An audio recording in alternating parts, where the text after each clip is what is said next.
मन नेकी कर ले, 2 दिन का मेहमान। मन नेकी कर ले, 2 दिन का मेहमान।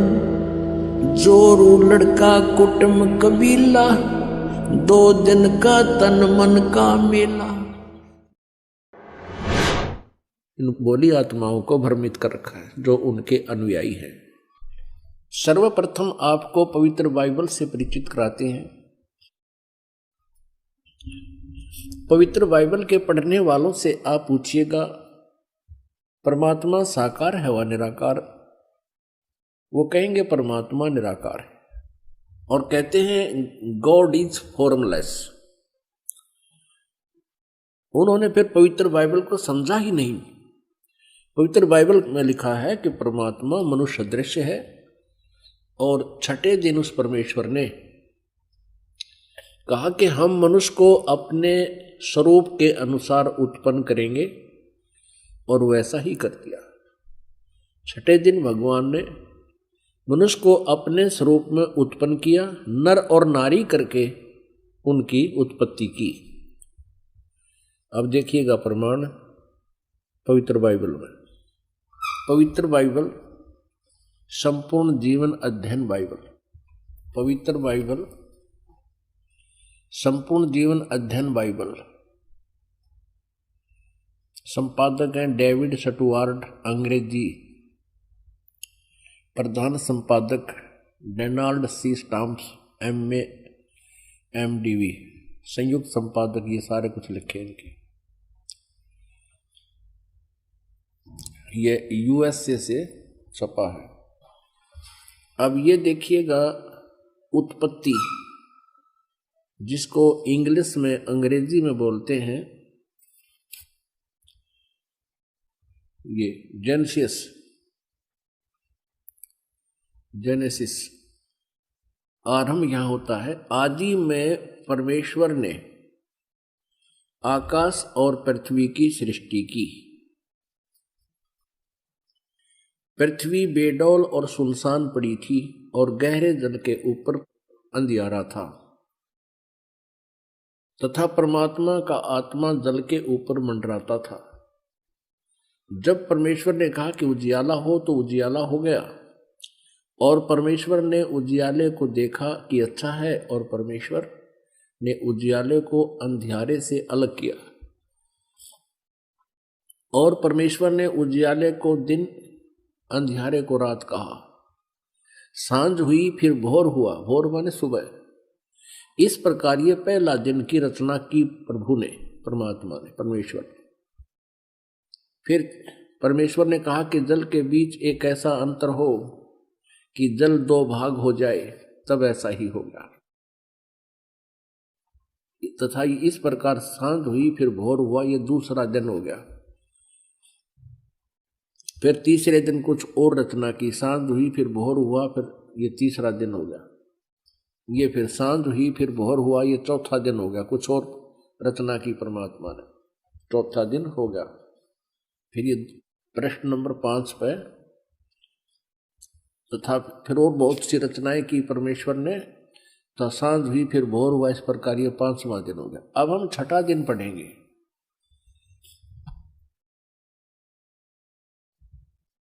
फिर परमेश्वर ने कहा कि हम मनुष्य को अपने स्वरूप के अनुसार अपनी समानता में बनाएं और वे समुद्र की मछलियों और आकाश के पक्षियों और घरेलू पशुओं और सारी पृथ्वी पर और सब रेंगने वाले जंतुओं पर जो पृथ्वी पर रेंगते हैं अधिकार रखें, यानी उनसे बुद्धिमान हो। तब परमेश्वर ने मनुष्य को अपने स्वरूप के अनुसार उत्पन्न किया। अपने ही स्वरूप के अनुसार परमेश्वर ने उसको उत्पन्न किया, नर और नारी करके उसने मनुष्यों की सृष्टि की। पुण्यात्माओं फिर पढ़ लो। तब परमेश्वर ने मनुष्य को अपने स्वरूप के अनुसार उत्पन्न किया। अपने ही स्वरूप के अनुसार परमेश्वर ने उसको उत्पन्न किया, नर और नारी करके मनुष्यों की सृष्टि की।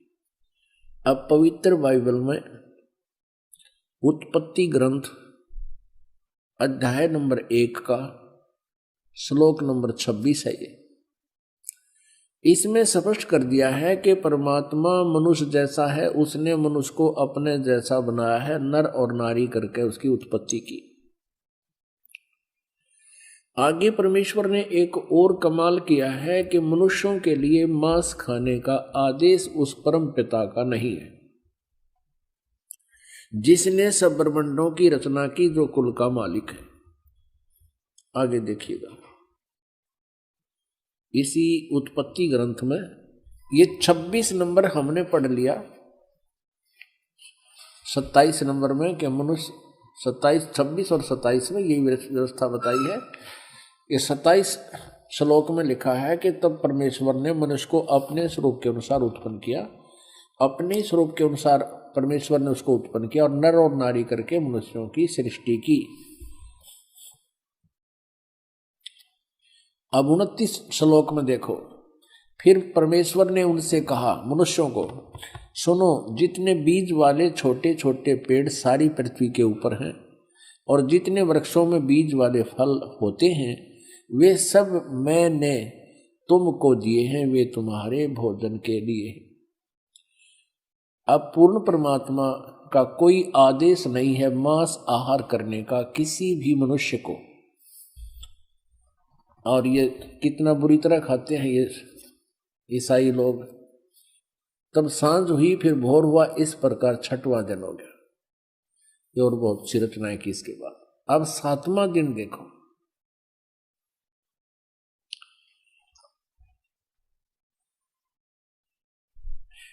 यो आकाश और पृथ्वी और उनकी सारी सेना का बनाना समाप्त हो गया 6ठे दिन।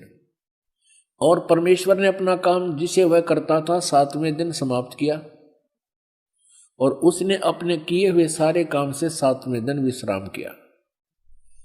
और परमेश्वर ने 7वें दिन को आशीष दिया, उसे पवित्र ठहराया, सृष्टि के सारी रचना के काम से विश्राम लिया। अब पवित्र बाइबल से बहुत सी रहस्य जो है सामने आएंगे। एक और प्रमाण दिखाते हैं इसी पवित्र बाइबल में, ये देखिएगा। ये प्रश्न नंबर 11 पर भी यही समर्थन है। ये उत्पत्ति ग्रंथ है, 4-5 अध्याय हम चल रहे हैं। अब 5वां अध्याय में भी यही स्पष्ट किया स्टार्ट में, आदम से नूह तक का इसमें जिक्र है, विवरण है। आदम की वंशावली यह है कि जब परमेश्वर ने मनुष्य की सृष्टि की तब अपने ही स्वरूप में उसको बनाया।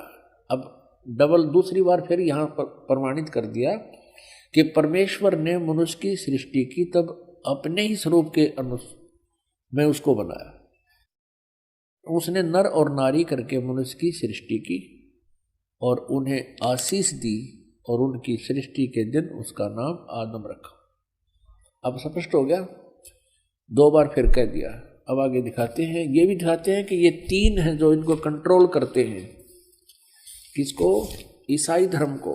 ये देखिए, वो 3 हैं, 3 का भी प्रमाण आपको देते हैं। ये देखिएगा,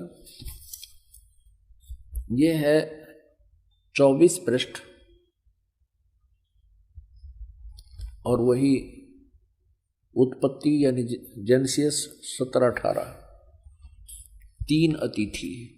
अब्राहम ममरे के बांज वृक्षों के बीच कड़ी धूप के समय तंबू के द्वार पर बैठा हुआ था अब्राहम। तब यूहन्ना ने उसे दर्शन दिया।